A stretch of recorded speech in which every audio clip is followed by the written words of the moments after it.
तो फाइनली रामायण का trailer release हो चुका है। लेकिन भाई इतनी सुबह कौन रिलीज करता है? सुबह 4:15 का इन्होंने टाइम दिया था। भाई हम लोग उठ तो गए किसी तरीके से कि चलो ट्रेलर देखेंगे, पर आंख तक सही से नहीं खुल रही थी। ट्रेलर चालू हुआ और भाई जैसे ही यश की एंट्री हुई, ऐसा लगा मानो किसी ने मुंह पे ठंडा पानी मार दिया हो। क्या प्रेजेंटेशन दी है उसे। जिन लोगों ने इसका लॉन्च इवेंट अटेंड किया था वो सही ये कह रहे थे कि भाई यश की ऑरा फार्मिंग अलग ही लेवल पे है। क्या बेहतरीन ट्रेलर काटा है, मतलब एकदम बैंगर। इस ट्रेलर की बात करेंगे इस वीडियो में। अगर तुम लोग इस चैनल पे नए हो तो प्लीज सब्सक्राइब। यश के ऑरा फार्मिंग के अलावा जो सबसे बेहतरीन चीज तुम इस ट्रेलर में नोटिस करते हो वो है इंप्रूवमेंट्स। रामायण का जो सबसे पहला ग्लिम्स आया था उसकी सबसे बड़ी कंप्लेन ही यही थी कि जो बैटल सीक्वेंस हमें देखने को मिल रहा है, जो मॉन्स्टर्स राक्षस दानव हमें देखने को मिल रहे हैं, वो बहुत गेम लाइक फील कर रहे हैं। और सबसे बड़ी प्रॉब्लम ये थी कि वो वेस्टर्न लग रहे हैं, उसमें इंडियन कुछ नहीं लग रहा। नमित सर ने कहा था कि उन्होंने फीडबैक लिया और अब इस चीज को इंप्रूव करेंगे और वो इंप्रूवमेंट इस ट्रेलर में दिख रही है। दानव और भी ज्यादा अपग्रेड हो गए हैं, जो बैटल सीक्वेंस वॉर हमें दिखाया जा रहा है वो बढ़िया लग रहे हैं। जो मॉन्स्टर्स राक्षस हमें दिख रहे हैं वो उनको थोड़ा इंडियन बनाने की कोशिश करी है। उनका रूप रंग थोड़ा वेस्टर्न जरूर रखा है, पर उनको तिलक दे दिया है, अलग अलग नाखून दे दिए, थोड़े ऑर्नामेंट्स पहना दिए and it's looks absolutely good. अभी भी मूवी के रिलीज में काफी ज्यादा समय बाकी है और यहाँ से क्वालिटी और बढ़ेगी ही। ये मैं इसलिए कह रहा हूँ क्योंकि ट्रेलर के अंदर कुंभकर्ण वाला सीन है और वो उतना अप टू द मार्क लग नहीं रहा। वहां भी थोड़ी सीजीआई वाली फील आ रही है। लेकिन सही बताओ तो ट्रेलर देखने के बाद मुझे ये फील आई कि ये सारी चीजें जब हम पिक्चर देखेंगे तो ज्यादा माइंड नहीं करेंगे, क्योंकि इसके मेकर्स ने जैसा वर्ल्ड क्रिएट किया है, वहाँ के एस्थेटिक्स, उसकी पूरी दुनिया, वहाँ के कैरेक्टर्स ही ऐसे होंगे कि जब फिल्म शुरू हो जाएगी तो हम कहानी में बह जाएंगे। और स्टार्टिंग में थोड़ी चीजें अटपटी लगेंगी, पर फिल्म शुरू होने के बाद वो चीजें हम माइंड नहीं करेंगे। रामायण की दुनिया में घुसे और कहानी के साथ, कैरेक्टर्स के साथ आगे बढ़ते चले गए। इस वीडियो को तुम मूवी का ट्रेलर और साथ में जो कैरेक्टर्स इसके अंदर होने वाले हैं उनका एक इंट्रोडक्शन भी समझ सकते हो, जिससे हमें एक और बात पता चलती है कि ये मूवी अपनी स्टोरी को प्रेजेंट कैसे करेगी। मूवी की शुरुआत होगी रावण के कैरेक्टर से, जहाँ वो ब्रह्मदेव से वरदान लेगा और उसके बाद कहानी चालू होगी। कैसे वो लंका पे कब्जा करता है, राक्षस का साम्राज्य स्थापित करता है, तीनों लोग का राजा बनता है, जिसकी वजह से दुख दुनिया में फैलने लगती है और उसको ठीक करने के लिए भगवान विष्णु एज अ राम अवतार लेते हैं। फिर हम आगे राम की कहानी देखेंगे और फिर जब ये कहानी आगे बढ़ेगी तो हमें पैरेलल्स दिखाए जाएंगे राम और रावण की कहानी में। और भाई इन दोनों ही मेन कैरेक्टर्स को क्या बढ़िया तरीके से प्रेजेंट किया है। भगवान राम का तो उतना वॉरियर साइड हमें इस ट्रेलर में नहीं देखने को मिला, वो मूवी के लिए छोड़ रखा है। यहाँ रावण को अच्छे से प्रेजेंट किया है एज अ वॉरियर किंग। इस ट्रेलर की सबसे अच्छी बात मुझे ये लगी कि इसमें जो वॉरियर कैरेक्टर्स है उनको एज अ वॉरियर दिखाया है, खुद लड़ते हुए बैटल ग्राउंड पे। क्योंकि आज से पहले तुम जितने भी रामायण और इन सब के एडेप्टेशन देखोगे, वहां पे जो मेन कैरेक्टर्स होते हैं वो बस तीर धनुष से लड़ते हैं, खुद वो रथ के नीचे ज्यादातर उतरते नहीं है। पर इस मूवी में लग रहा है वो चीजें चेंज होंगी। ऑब्वियसली जो फाइनल बैटल होगी वो रथ के ऊपर होगी, पर उसके अलावा पर हो सकता है जो फाइनल फाइट हो वो भी हैंड टू हैंड कॉम्बैट ही हो। देखने में मजा आएगा और यही हैंड टू हैंड कॉम्बैट मैं कहूंगा इस ट्रेलर की जान है। जब पहली बार रावण लंका में घुसता है, एक लात मारता है, गेट टूटता है और जो पूरी सेना है वो क्या कहते हैं शील्ड लेके खड़ी है, पर फिर वो बस घुसे जा रहा है। एक कैरेक्टर के पावर का, उसकी क्षमता का इससे बड़ा इंट्रोडक्शन क्या हो सकता है। जो इन्होंने बुक रिलीज करी थी उसके अंदर एक आर्ट भी है, रावण एकदम स्ट्रेट खड़ा है, उसके तीर लग चुकी है पर उसको फर्क नहीं पड़ता। इन्हीं बैटल सीक्वेंस की तारीफ मैं इसके पहले वीडियो से कर रहा हूँ। वो वीडियो था ना जहाँ रणवीर कपूर का कैरेक्टर भगवान राम वो पेड़ के ऊपर चढ़ के घूम के तीर मारते हैं,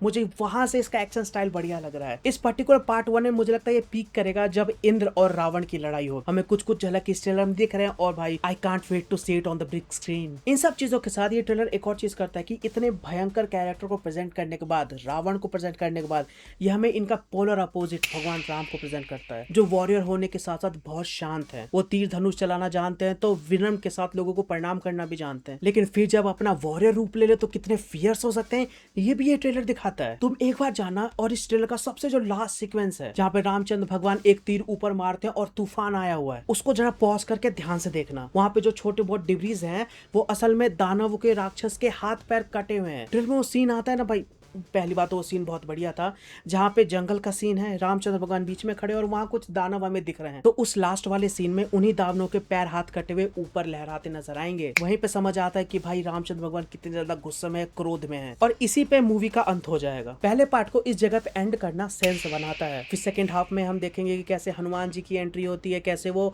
सुग्रीव से मिलते हैं और फिर लंका की चढ़ाई होती है। लेकिन इससे पहले एक और एक्शन सीक्वेंस हमें दिखाया जाएगा जो कि बहुत ज्यादा इमोशनल होगा।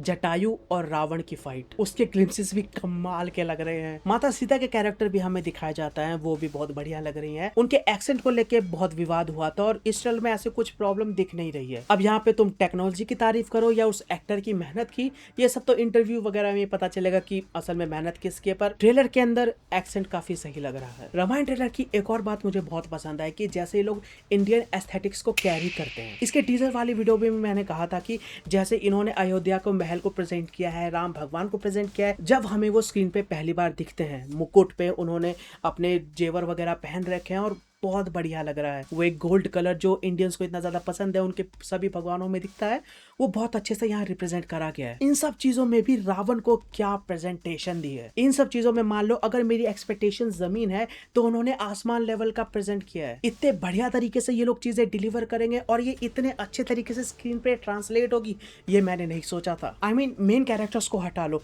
जो बाकी कैरेक्टर्स भी इस फिल्म के अंदर दिख रहे हैं, भले ये वॉरियर्स हो, वॉर सीन हो, सिंपल महल हो, लंका हो, अयोध्या हो, कितना बढ़िया लग रहा है। यहाँ पे मैं एक और चीज की तारीफ करना चाहूंगा कि शायद इन्होंने कलर ग्रेडिंग में कुछ चेंजेस किए, क्योंकि भाई ये टीजर से बहुत बढ़िया लग रहा है। रामायण के पूरे वर्ल्ड को, उसके कैरेक्टर के कॉस्ट्यूम्स को, वहाँ के राज्य को ये लोग जैसे प्रेजेंट कर रहे हैं, मुझे लग रहा है इस टीजर की सबसे बेस्ट पार्ट्स में से एक है। स्पेशली रावण का भाई यश इज एब्सोल्युटली किलिंग इट। ये जो एस्थेटिक्स चॉइस है, ये मुझे इतना ज्यादा पसंद इसलिए आ रहा है क्योंकि ये रामायण की कहानी के लिए बहुत ज्यादा इंपॉर्टेंट है। इस वर्ल्ड को ऐसे ही स्टेब्लिश करना बहुत ज्यादा जरूरी है, क्योंकि इसी के वजह से कैकेयी माता ने जो भी मांगा और जिस तरीके से मांगा वो इफेक्टिव होगा। राम भगवान का वनवास जाना क्यों इतना ज्यादा गट रेंचिंग है वो भी पता चलेगा। और भाई और इन सभी चीजों को ये मूवी अच्छी तरह पुल ऑफ करती हुई दिख रही है। ट्रेलर में बहुत सारे सीन्स हैं जहाँ पे मुझे पता है अगर इन्होंने इमोशन को अच्छी तरीके से कैरी कर लिया, सभी ऑडियंस रोने वाली है। इस ट्रेलर से मैंने एक चीज एक्सपेक्ट नहीं करी थी कि ये लोग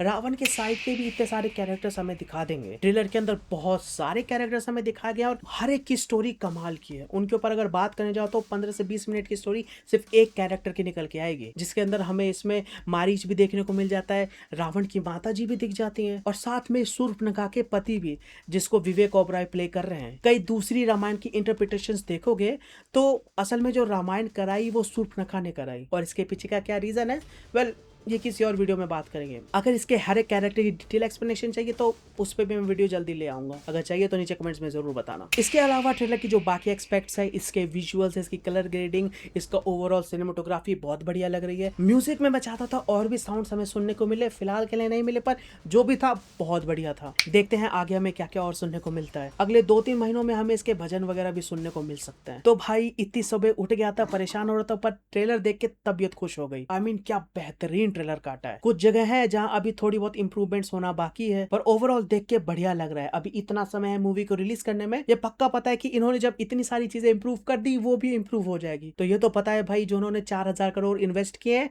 ये पूरा रिकवर कर लेंगे। बाकी ये थे मेरे थॉट्स, तुम्हारे क्या ओपिनियन है इस मूवी को लेकर नीचे कमेंट्स में जरूर बताना है। सब्सक्राइब